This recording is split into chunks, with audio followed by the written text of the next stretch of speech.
Welcome to Session 3, Exploring Future Possibilities. Session 3, Your Team is Bigger Than You Think, Effective Collaboration to Address Gender-Based Intimate Partner and Family Violence in Older Adults, with Kathy Majowski.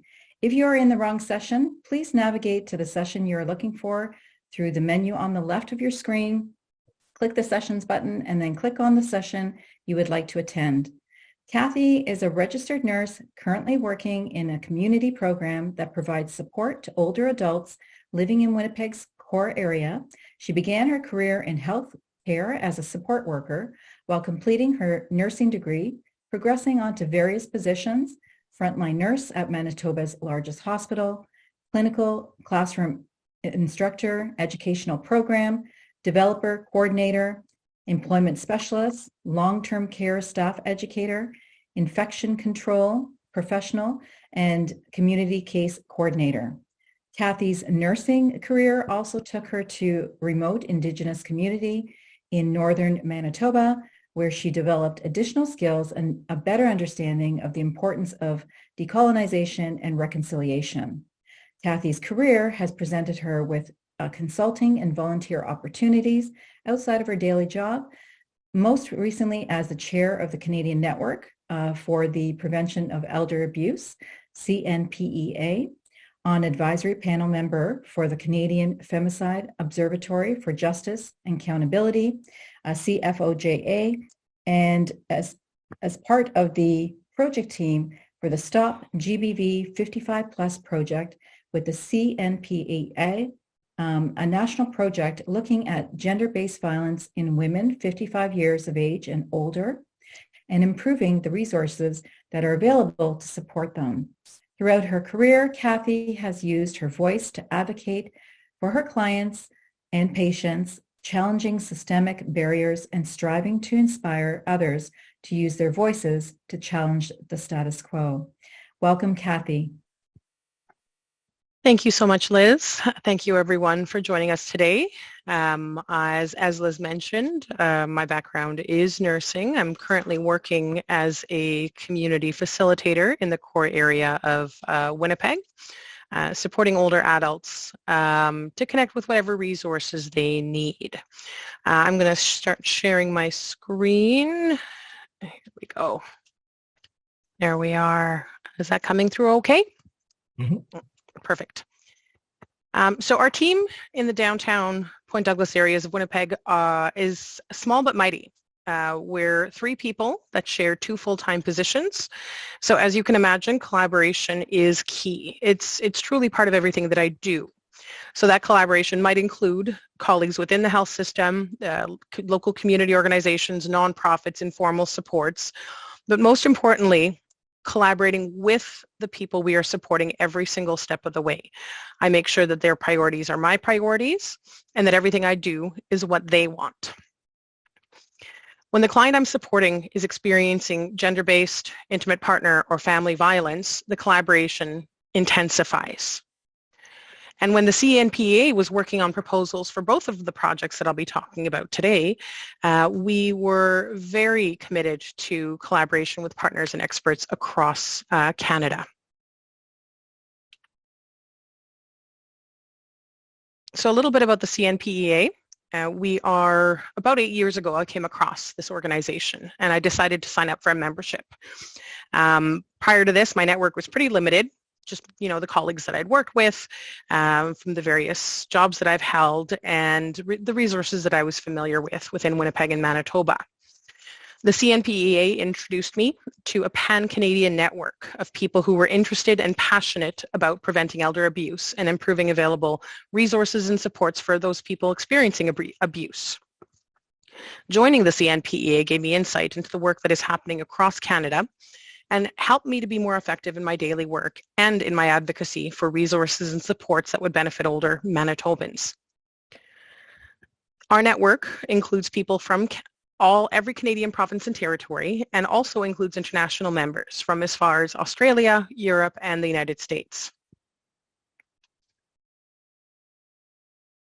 CNPEA's mission and vision is to connect people and organizations to foster the exchange of information.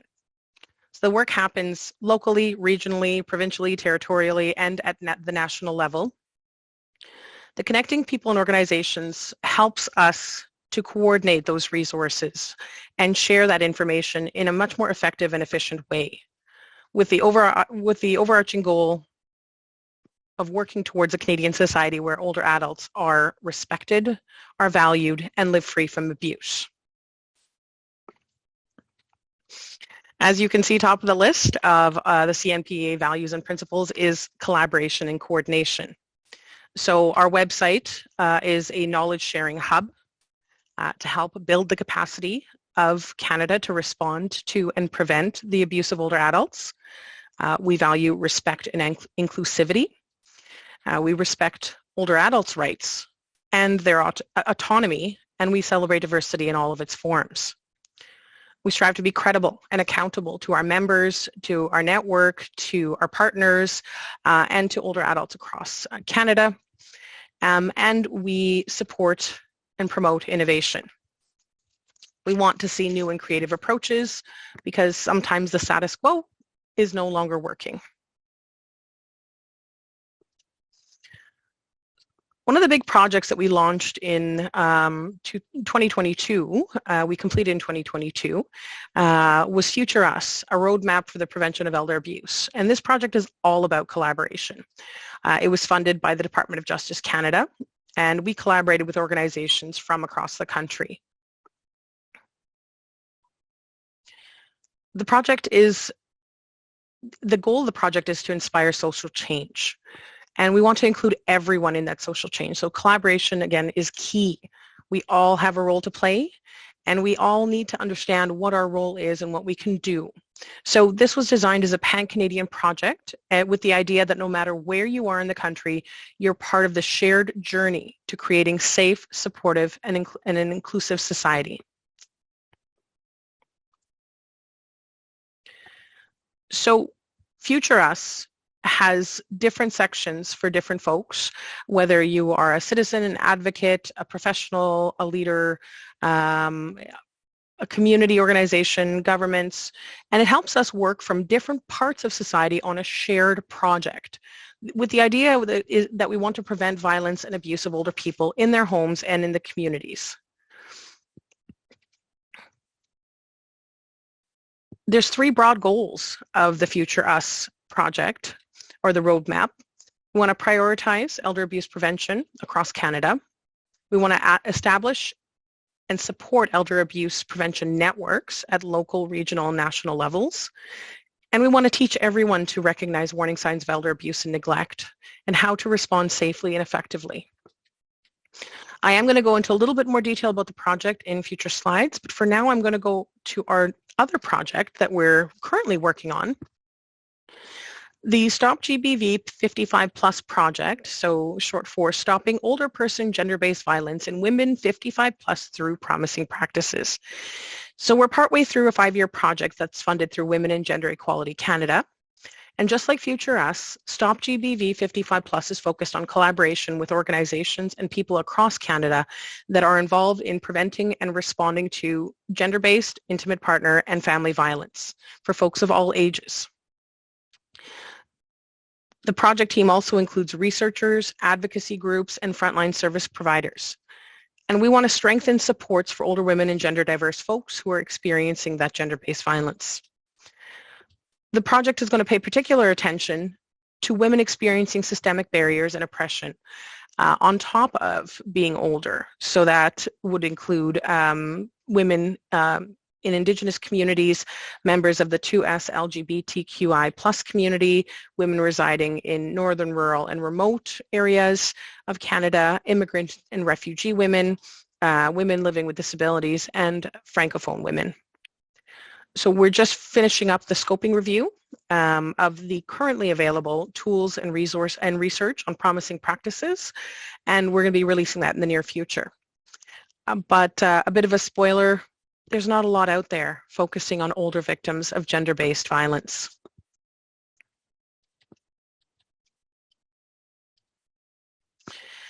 So I wanted to touch a little bit more about an underlying reason for abuse against older adults. Because ageism is unfortunately, one of the more acceptable isms in our society today. So the World Health Organization released a global report on aging, and ageism is how we think, feel, and act towards others and ourselves based on age. So it's looking at stereotypes, prejudices, discrimination, and it's everywhere. It exacerbates other isms like sexism and racism, and it impacts all aspects of a person's health and well-being.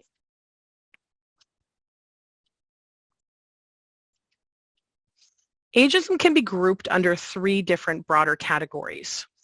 So we might see it in systems or institutional ageism. We might see it in interpersonal interactions between one or more people. And it might actually be self-directed. We're not terribly kind to ourselves when we start getting older and start having maybe additional challenges because we have started getting older. Women are particularly bombarded with messages throughout our lives about the perils, the fear, the awful, awful business of aging. All you have to do is walk down a beauty aisle in the store and pay attention to how many anti-wrinkle or anti-aging products you see. Or you can open a magazine and see how many advertisements you find on looking younger. So Ashton Applewhite is a writer and activist. She wrote a book called This Chair Rocks, a manifesto against ageism, where she insists that aging is not a problem to be solved, it's not a disease to be cured, and points out how anti-aging messages are highly gendered. You might notice that when a man gets older, they may be distinguished because they have a little bit of gray in their hair, or they might have a little bit of wrinkles. But when a woman has gray in her hair or some wrinkles, they just look old. There is a big difference on how we approach aging among different genders. And Ashton is quick to point it out. Her books and videos encourage everyone to mobilize against ageism and to embrace our own aging. Now, a lot of the stuff she talks about is geared towards an American audience, but there are definitely parallels with how Canadian society approaches aging and ageism as well. So I'm going to play a little bit of a clip. So Marcus, this is video number 1. I'm going to ask you to share your screen, and it's just the first minute and a half of the video.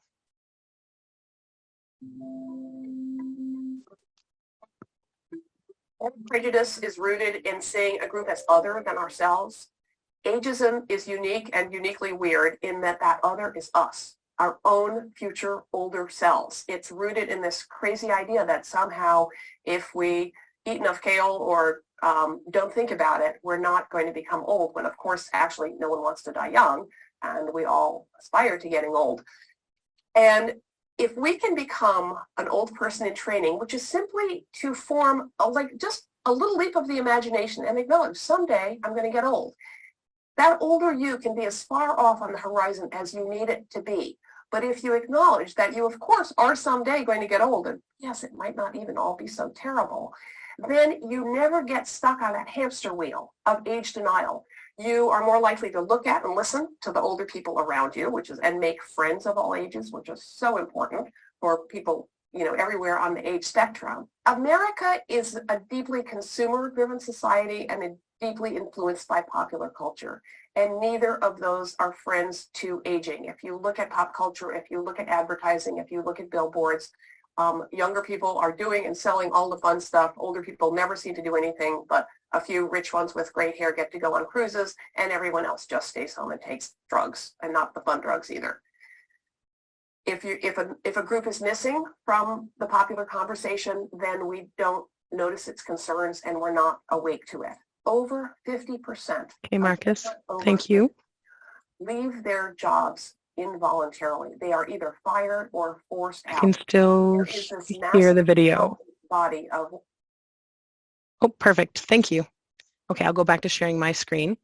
So I find that interesting. When I think about ageism, I find it interesting that it's not the other. It's not an ism against another group necessarily. It's actually against our future selves.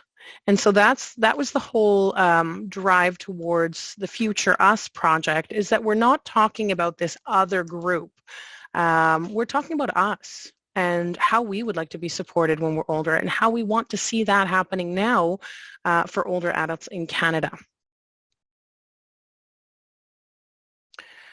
So we do see some significant differences. So some of us have worked, or some of us do work in professions where we are responding to gender-based intimate partner or family violence. And the work that I do is specifically with older adults in the community. And so as much as I'm aware of the resources that are out there, I'm also aware that there are many resources that are not appropriate for older people who are experiencing this type of abuse or this type of violence. Age provides an added layer of complexity. And some organizations or some supports or some resources just say that we can't support a different, we can't support someone who has additional challenges or has additional impairments. So many of the screening tools and resources are more appropriate to younger people experiencing violence. It's common for the older adult experiencing abuse to also be dependent on the abuser for assistance. So it may not just be about the relationship. It may also be, the person helps them get dressed in the morning, or does their grocery shopping, or helps transportation, or helps tidy up around the house. So there is this interdependency, because in some cases the abuser is also dependent on the victim for housing, money, or even meals. So those intersecting identities can also complicate the situation of elder abuse. So an older woman who is also part of a minority group, or is a newcomer to Canada, or is living in poverty, or has a disability, it would make the situation just that much more complex when responding to intimate partner or gender-based or family violence. So many supports for victims of violence are not accessible, right? So maybe it is, a shelter that doesn't have an elevator, or, there's no ramps for a wheelchair or a walker or somebody with mobility impairment. Maybe they're not able to bring in additional supports that can help with things like, getting somebody up and dressed in the morning, or helping with their activities of daily living. So, but the good news is we do have some of these really wonderful resources across Canada. And that's why it's so important. The collaboration is so important in this work that we do, because we can actually see what's working in other areas. So I'm going to show you Sage House. So if any of you are tuning in today from Edmonton, Sage House, it's a senior safe house through the Sage Seniors Association in Edmonton. And they are truly making sure that this resource is appropriate for older adults that are leaving abusive situations. Not only do they have accessible housing options, but they also have additional support staff that can assist. So the available services include nursing for any healthcare needs and foot care needs, a mental health nurse who is specifically focused on how leaving an abusive relationship or situation might impact an older adult. There are social workers that provide support and assistance in all areas of life that have been affected by that abuse. They also lead a support group. It's called Seniors Overcoming Abusive Relationships, and lead coffee groups, because that socialization piece is especially important. And that's not something that's unique for older adults that are leaving abusive situations. It is not uncommon for an abuser to isolate their victim. And so having that social connection, reminding people that they're not alone, that that there are others that have experienced this and can help them through this, can be very helpful. There's also housekeeping and meals and availability of home care services. The other big thing that I really love about the Sage Senior Safe House is they have a partnership with the Alberta SPCA, because I have entirely too many folks that I've worked with over the years that have chosen to remain in situations that are abusive, because they don't want to leave their cat behind. They don't want to leave their dog behind. They don't want to move somewhere where their animal is not going to be taken care of. And so this is a huge piece, and it's wonderful that SAGE has made that consideration and has that partnership with the Alberta SPCA. So Safe House is considered independent living. If someone cannot live independently, here's another wonderful thing. Not only do they have the option to set up home care or community supports, but they also allow family members, a safe family member or a friend that can come in and provide that assistance. So you don't necessarily have to be dependent on someone you don't know to help you get up and get dressed in the morning, right? Or help you to the bathroom if you need. So these options will meet the needs of more folks that are experiencing violence in their lives.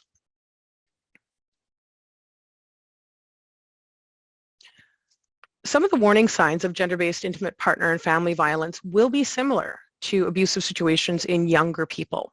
So, you want to watch for things like poorly explained or unexplained injuries, frequent presentations to hospitals or urgent care departments.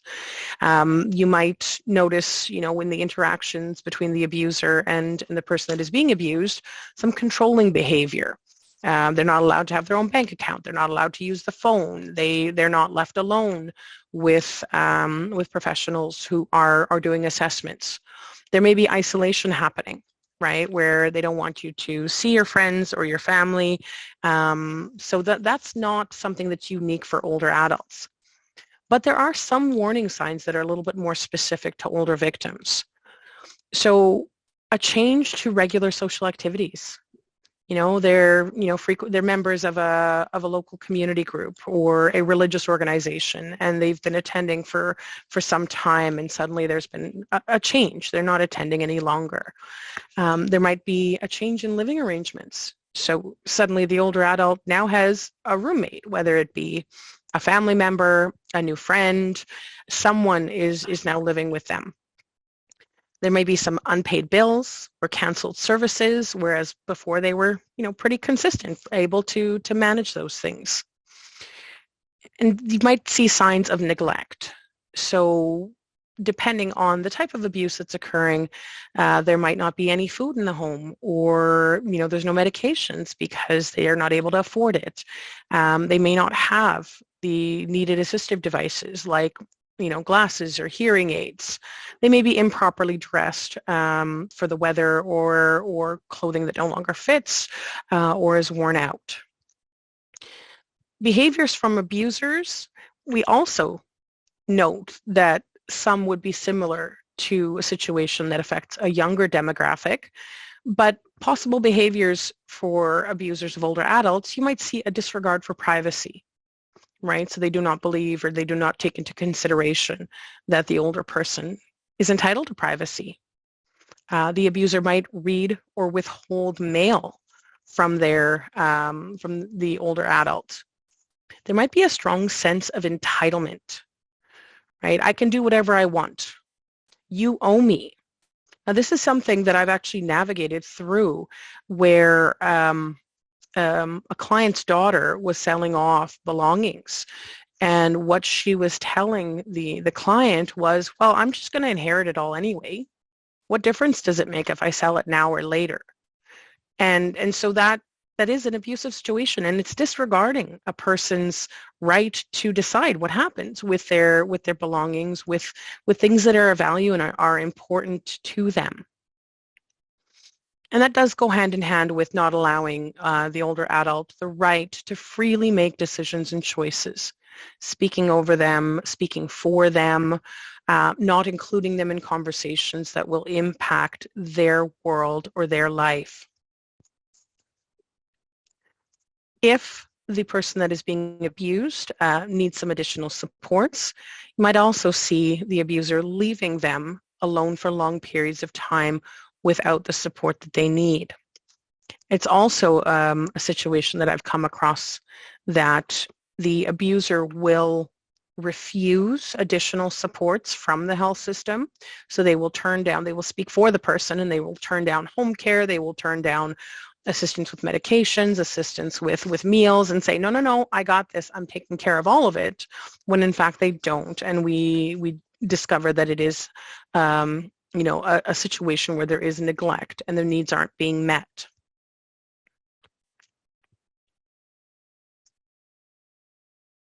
Marcus, the second video, please.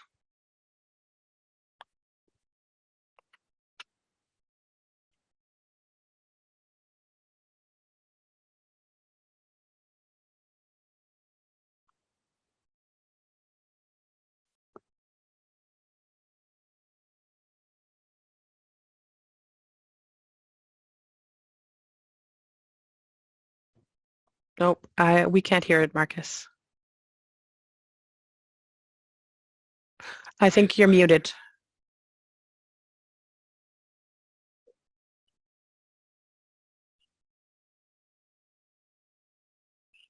Are you sure you're going to be comfortable in the basement? Yeah, there's plenty of room, Mom. Besides, your granddaughter will never be. You're a lifesaver, Mom. I don't know what I would have done without you. I'm sure you're going to find another job in Milton.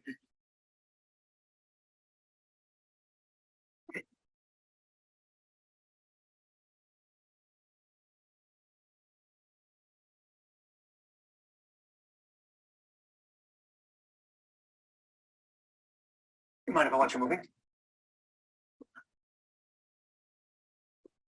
By the way, your bank card was rejected at the gas station today. It was really embarrassing. What are you talking about? I went to fill up my car and it wouldn't go through. Must be overdrawn or something. Better hope your check comes in this week and you're not going to be able to get your prescriptions refilled.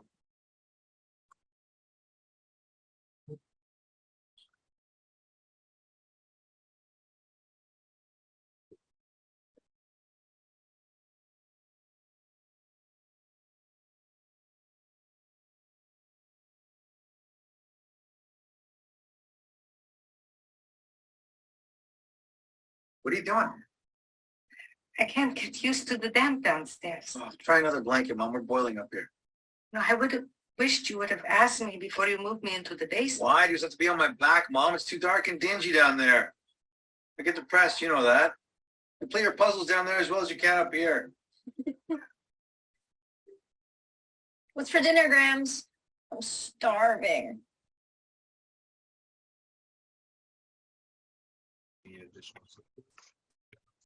Thank you, Marcus. And so you can see as time progressed, you know, first, you know, she was just helping out her son for what she expected would be a short period of time. 6 months later, the situation was getting worse. And then, you know, sometime later, they had moved her into the basement without asking her, and essentially taken over her home. And so these kinds of abusive situations don't happen overnight. In many cases, it's a slow progression. And again, not something that is necessarily unique for situations of elder abuse. So it can creep up on you. It can be very insidious. And the individual that is experiencing the abuse may not even realize it's happening. There is considerable, I think the term we hear now is gaslighting, right? It's your fault. I had to push you, you know, or if you hadn't said that, I wouldn't have gotten so mad. And so those kinds of things over and over and over again can make the situation very overwhelming, very difficult to get out of. So what can we do? How do we support older adults who are experiencing gender-based family or intimate partner violence? There's actually a lot we can do. There's a lot of actions that we can take, and it doesn't matter what area of the world you live in, what your background is. Every single person can start right now, right here, with challenging ageist behaviors, with responding to elder abuse. And we do have some tips and some information that can help with that. So the easiest thing in my mind, and I mean I say easy because you know you can do it anywhere, anytime that you see it, even you know for yourself, is start challenging ageist attitudes. You know, if you hear yourself or someone else, you know, saying, you know, they don't want to get old, or they're worried, or, you know, they're over the hill, you know, those kinds of things, you know, we can start challenging that, right? Whether it be, you know, challenging it out loud, which may not always be comfortable, but actually paying attention to when we hear things like that. Because the reality is attitudes about aging can make people more vulnerable to abuse and more likely to behave abusively. So they allow people to believe that it's acceptable to ignore or control the older person, right? They're no longer autonomous people. So, you know, you can, you know, make decisions for them. You know what's best for them. You're just trying to help, right? But the human rights don't get old. They don't change. So they still have all the rights that were afforded to them when they were younger. Ageism and ageist attitudes actually can prevent people from recognizing and responding to problems of abuse for older adults. It might be abuse or neglect. It actually is a problem in the health system as well, where, you know, things are chalked off as just, you know, a normal part of aging, where there's actually something, you know, more serious or more specific going on. We do all have a shared responsibility to challenge those ageist attitudes anywhere we see them, right? Whether it's in ourselves or for others. Because I'm going to tell you, there are a lot of older adults right now that I support that don't think very highly of themselves because they grew up with those ageist attitudes, and now they believe things like they're a burden to their family, right? They don't have value in society, because those are all messages that they've internalized throughout their lives.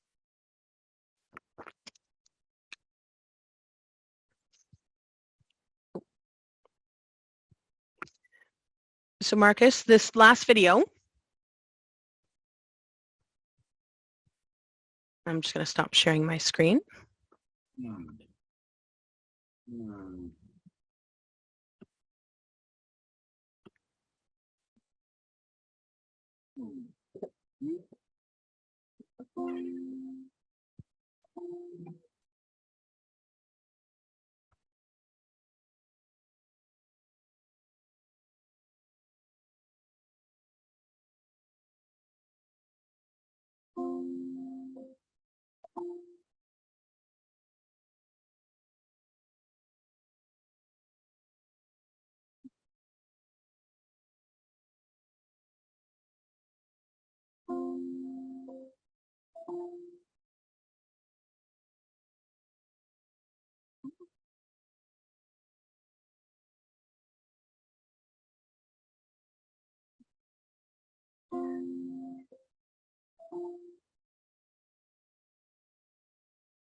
As you can see, that was more of a compilation of 4 different videos. It was a sort of a public service campaign that was launched by Help Age Canada and Help Age International, I believe. There are some international videos that they also put out.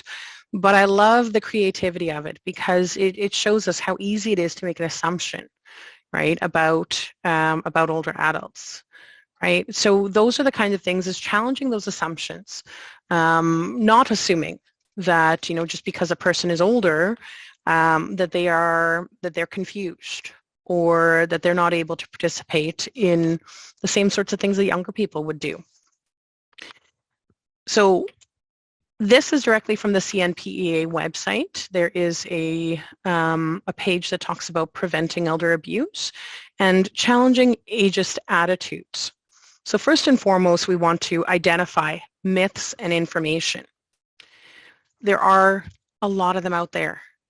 And unfortunately, and this is kind of my observation, because we have spent a good portion of the last, you know, let's say 50-ish years removing the most vulnerable older adults from, you know, society and putting them into institutions, we have less contact. And less contact means less understanding, more othering, and more assumptions. And so challenging those negative attitudes, recognizing those myths, and again, it doesn't have to be, it's your comfort level, right? So it might be you're challenging it out loud, right, when you hear it, or it might be you're taking note of it when you notice it and go, is that actually true? Think about something like, TV shows.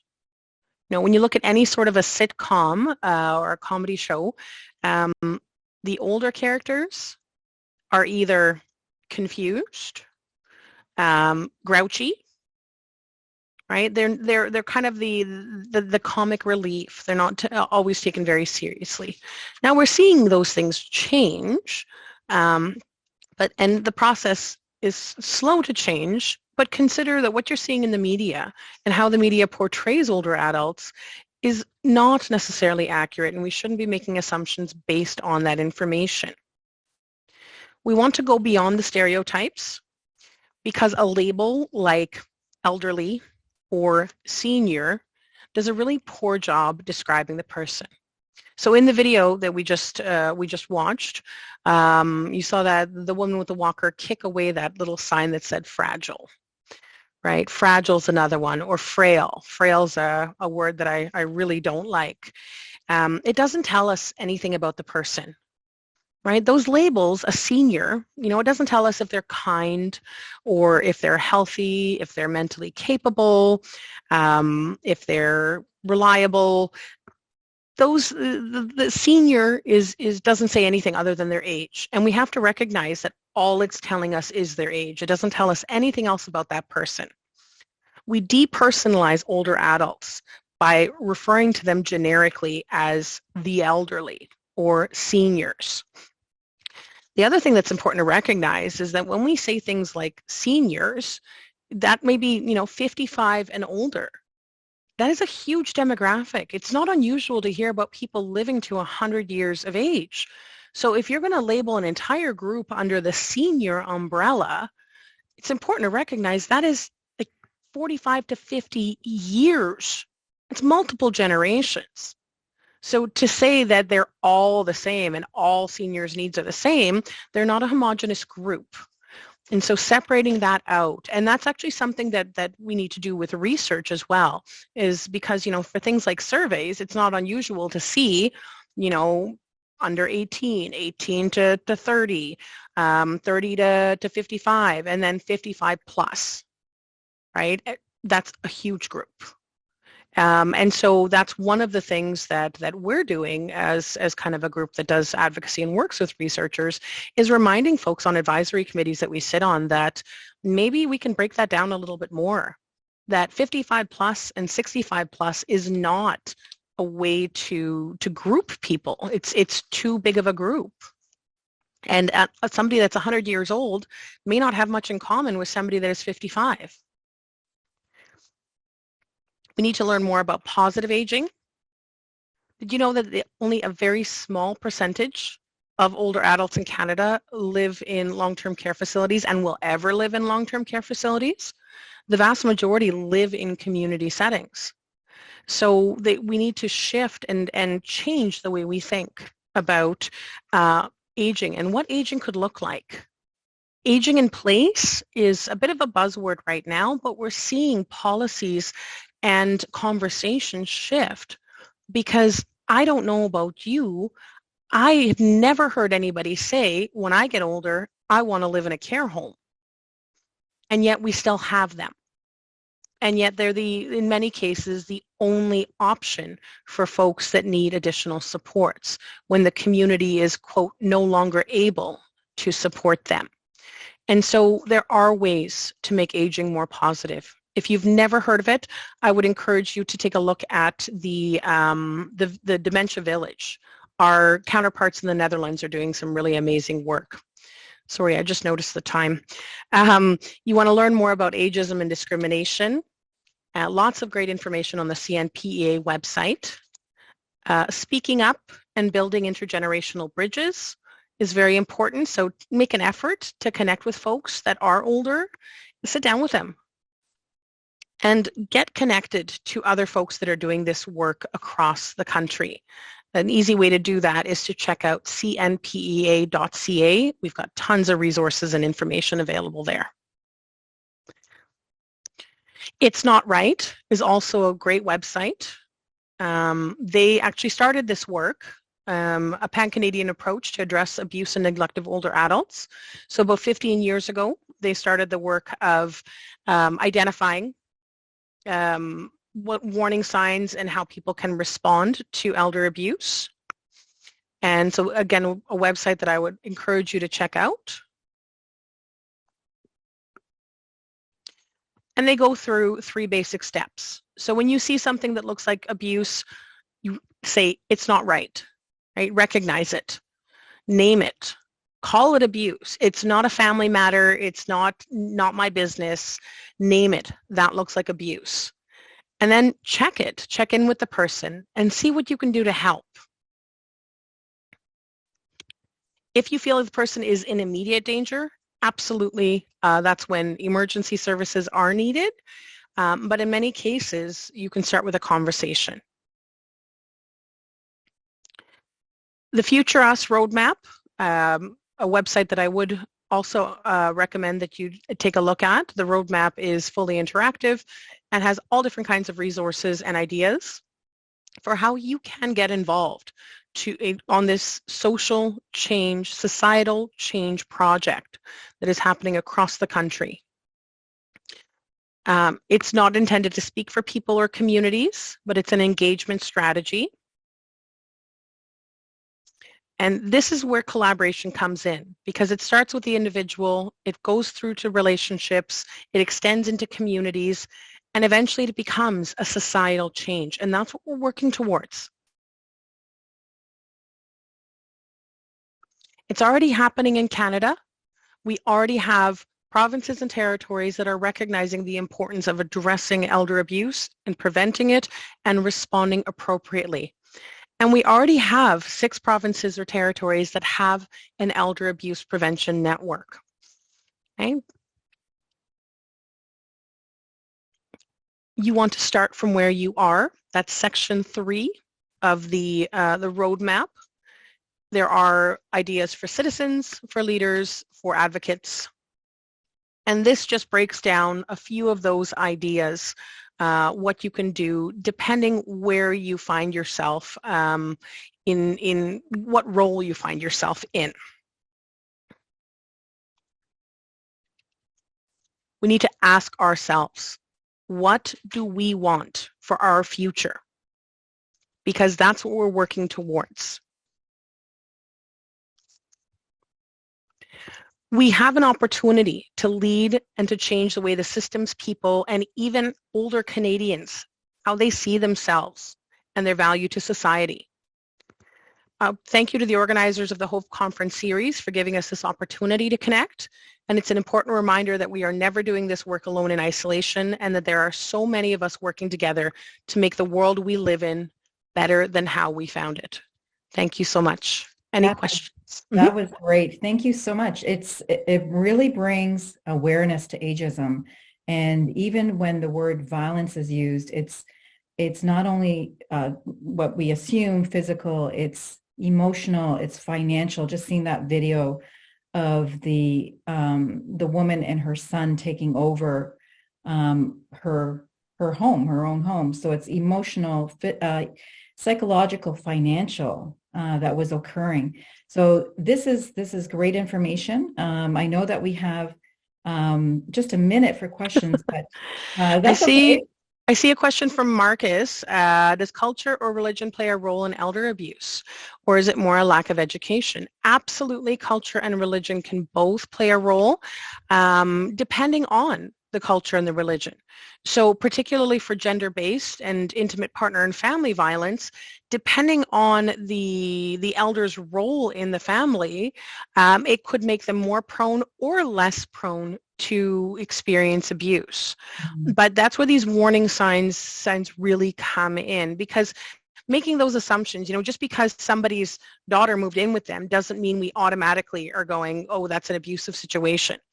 Right? So we have to watch for things. We have to open those lines of communication, make sure that, the person feels safe coming to someone, anyone. It doesn't have to be me, right? Like when I'm in this role, it doesn't necessarily have to be me, but I want to make sure that they have someone that they can talk to, that they're comfortable with, if they're feeling like this is not a situation they want to be in. Mm-hmm. So there are so many facets to it, and different cultures and different religious beliefs can absolutely impact ageism.